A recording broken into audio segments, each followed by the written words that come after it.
Hello, and welcome to CIBER Focus, your source for international business information. My name is Tim Smith, and our guest today is Adan Abbey. Adan is co-founder and president of Horn of Africa Insurance, headquartered in Hargeisa, Somaliland.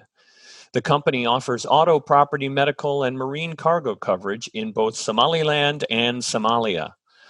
Adan began his career at Liberty Mutual Insurance in Boston, where he served as a senior financial analyst in the personal markets division, as well as with Liberty International Underwriters, Liberty's multi-billion-dollar specialty lines division, reporting directly to the chief financial officer. His experience includes managing large insurance portfolios, accounting, developing risk mitigation measures, and corporate strategy. Mr. Abbey is also an experienced individual in the pharmaceutical and nutrition industries. While he was at Abbott Laboratory, he served as associate brand manager responsible for the $100 million Glucerna brand in the United States. This also included managing multi-million-dollar marketing budgets and executing strategies that increased revenue and brand equity. Adan holds a bachelor's degree in finance from the University of Connecticut and an MBA in marketing and management from the Kelley School of Business at Indiana University. Hello, Adan. So good to see you. Thank you so much for joining me today. It's great to be with you, Tim. Thank you for having me. Oh, absolutely. We're excited to hear from you and hearing about Somaliland and all the good things that are happening. Absolutely. I'm happy to share that. Thanks.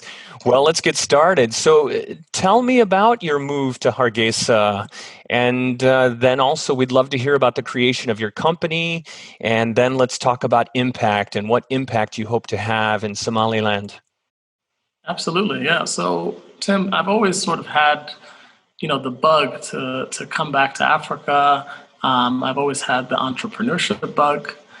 So my parents, if I look back at growing up, they had started their own company. They started a telecommunications company in New York back in the day.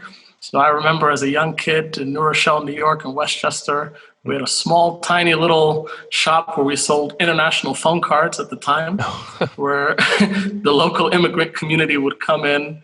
We had a little phone booth area. They would buy phone cards and call home, right?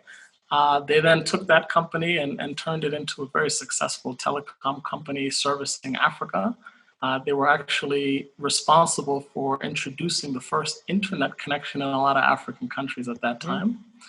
I think even Congo, somebody mentioned a couple of weeks ago that company was the first to introduce it in a small city in Congo. So it was interesting to watch as a young kid and kind of grow up in that type of environment.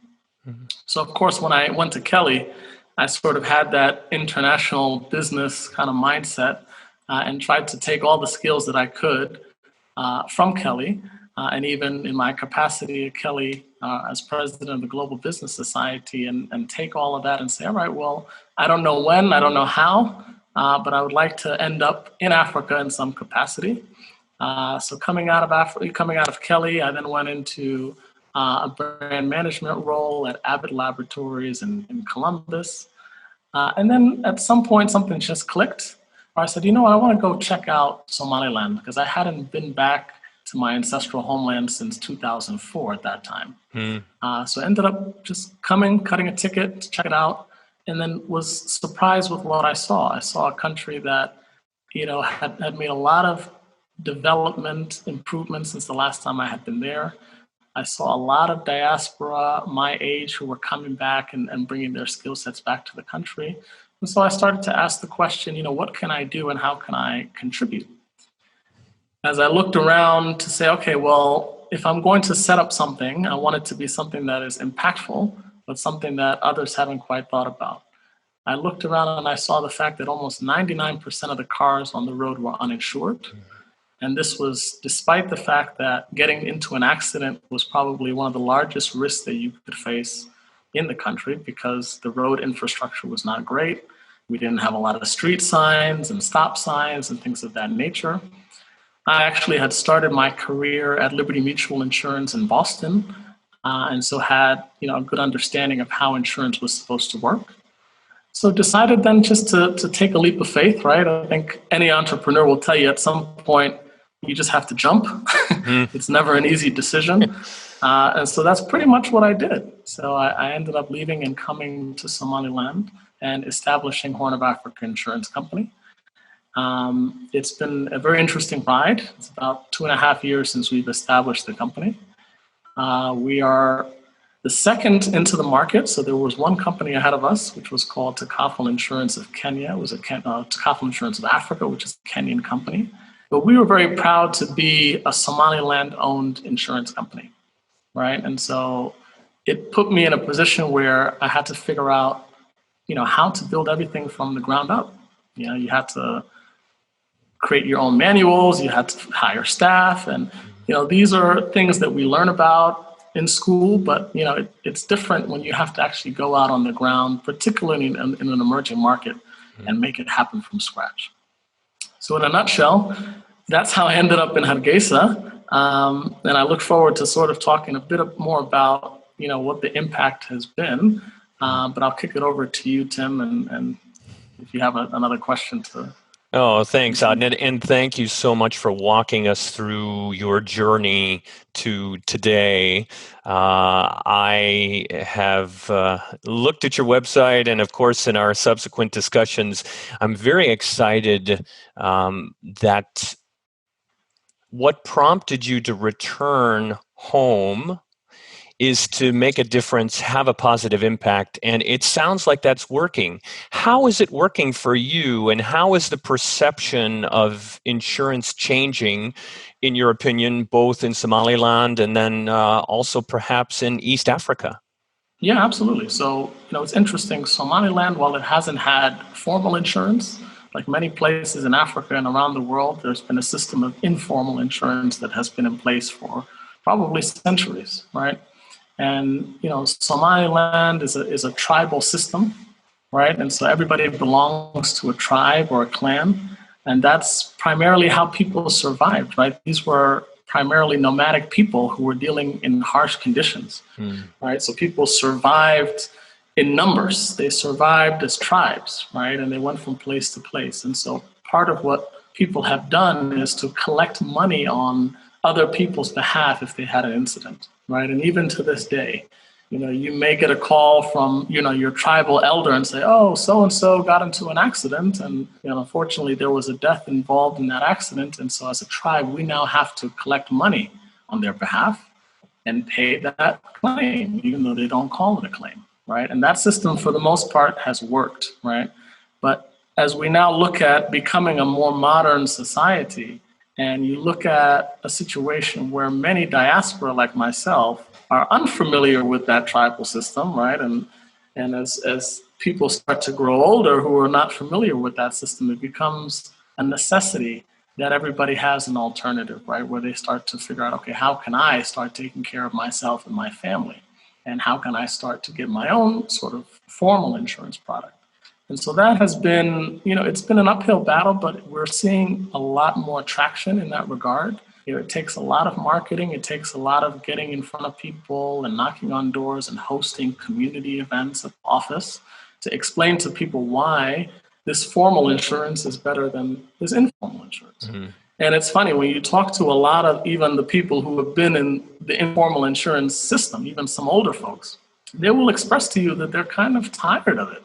Right? Imagine constantly being bombarded with phone calls saying, oh, so-and-so got into an accident, so-and-so had this problem, so-and-so, and you're constantly having to come out of pocket to pay some of these expenses when you have your own set of expenses to worry about. So once you start to explain to people the benefit, to say, well, listen, an insurance company is there as a large entity to take that burden off of you and to take that burden off of society, right? People are starting to be more receptive to that. You go to the courts. The courts are bombarded with two types of cases. And you go to any judge, they will tell you, they will say land disputes and what they call blood money, right? And the blood money is regarding the car accidents, exactly what we're talking about. Because there's no insurance, there's constantly disputes about who's going to pay, who's at fault, all of these different things where if you have insurance companies, it's an insurance company talking to another insurance company, they settle the claim and that's that. There's really, unless there's a serious situation, a serious dispute, no need to take it to court, right? And so you start to look at these benefits. It goes beyond just the individual, and it starts to permeate the society, right? And if you look even at a larger lens, when you're building a country, countries cannot really succeed without a proper banking infrastructure and a proper insurance infrastructure because, and we see that all the time. This is a country that is starting to grow and develop. A lot of international investors are now starting to come.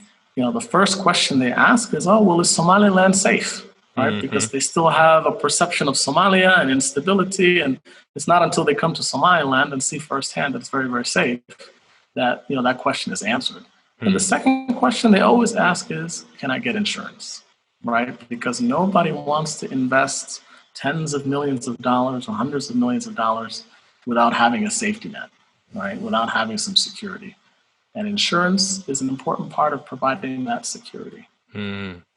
Absolutely. In our work on the globe, is in emerging and developing economies, it's one of the key questions, Adan, as you point out, that the banking system and insurance needs to be there and needs to be there when it's most needed, right? Not just when it's convenient. So thank you very much. So how are you all holding up as a country in the midst of the global pandemic, which is COVID-19?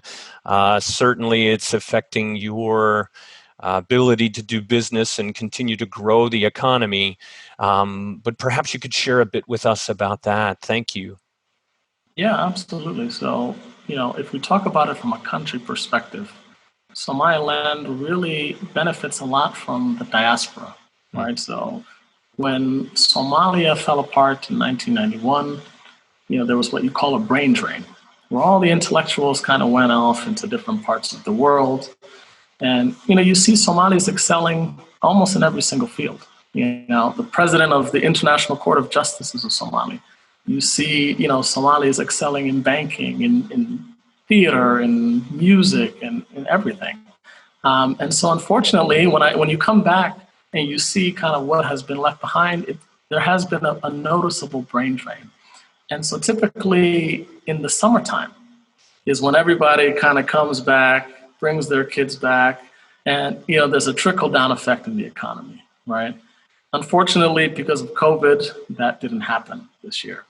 And so you're seeing a lot of businesses, a lot of industries being hit because of that, particularly on the hospitality side, particularly, hotels and restaurants, banking as well, because the way that the banking system has worked, because, a lot of the banks here are not connected with correspondent banks internationally. They typically had to bring cash into the country by hand, even to this day. And so because the travel restrictions have been put in place, a lot of that cash is now not coming into the country as it used to be. So a lot of banks locally are facing liquidity issues because of that. So these are very, very serious things. And we hope that, things can get back to normal as soon as possible, because like any economy, it becomes a question of how long can you sustain it, right? And more sophisticated economies tend to have more reserves and, in their treasury accounts and things like that. But when you look at, emerging countries such as Somaliland, a lot of that doesn't exist, right?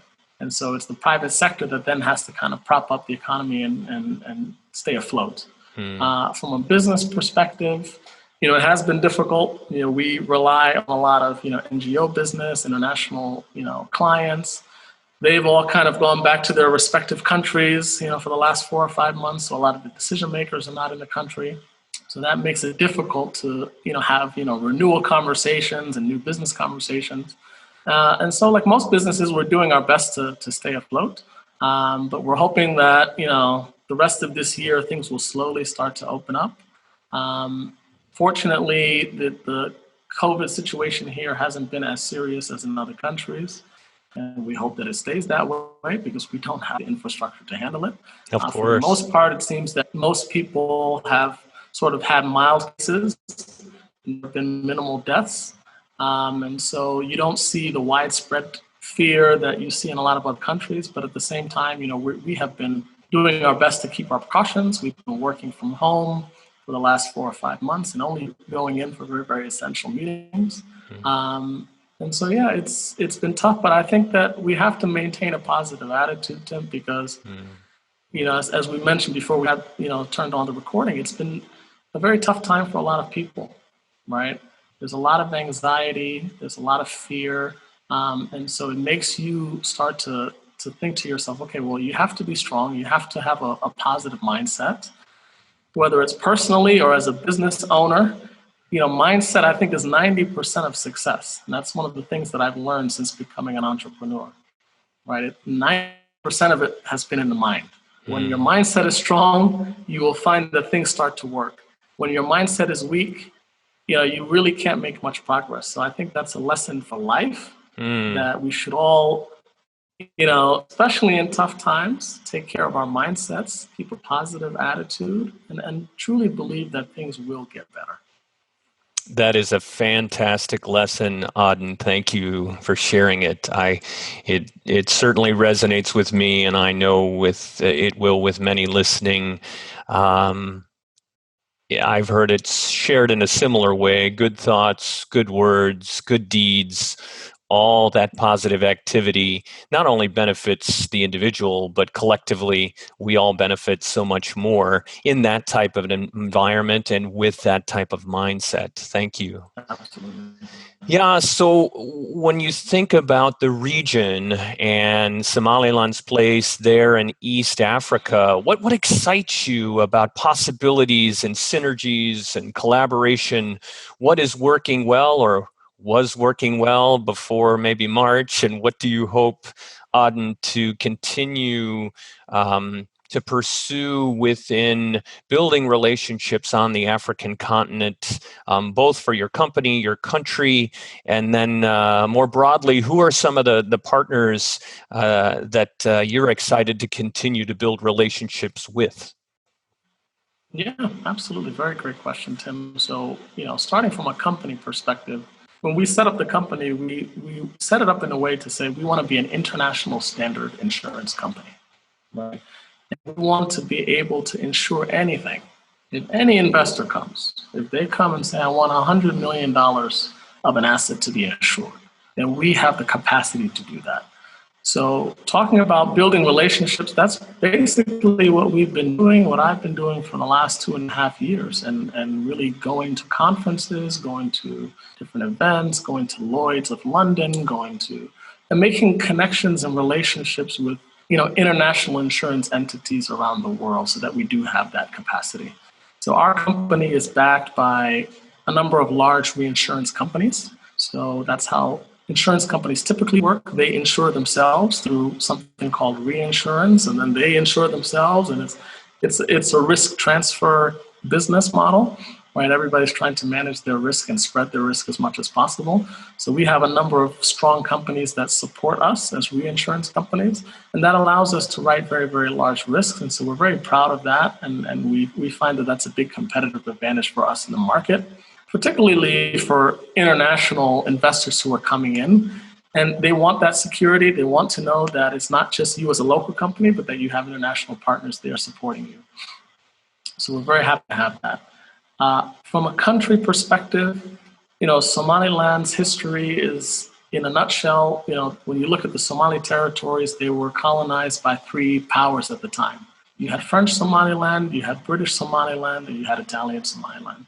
At independence, French Somaliland went on their own, and they became the country known as Djibouti, a very, very small country, but very strategically located as is Somaliland, right along the Red Sea, home to a number of military bases and international installations. And while they're small, they have a lot of influence, right? You have British Somaliland, which is modern-day Somaliland, that got its independence on the 26th of June in 1960. Italian Somaliland 5 days later received their independence. We then decided to come together and form the Somali Republic, right? Fast forward, unfortunately, we had a dictator, and the country fell apart in 1991. Many people will be familiar with that story in movies such as Black Hawk Down. And in 1991, Somaliland decided to reclaim its independence and has such been going on it pretty much alone, and has been an independent, unrecognized country similar to Taiwan in terms of status, but has been building peaceful, relations amongst the people within Somaliland, has been building institutions, and that's very, very important. But unfortunately, because of the lack of international recognition, the country has been held back from a lot of opportunities, such as financing from the World Bank and IMF and things of that nature.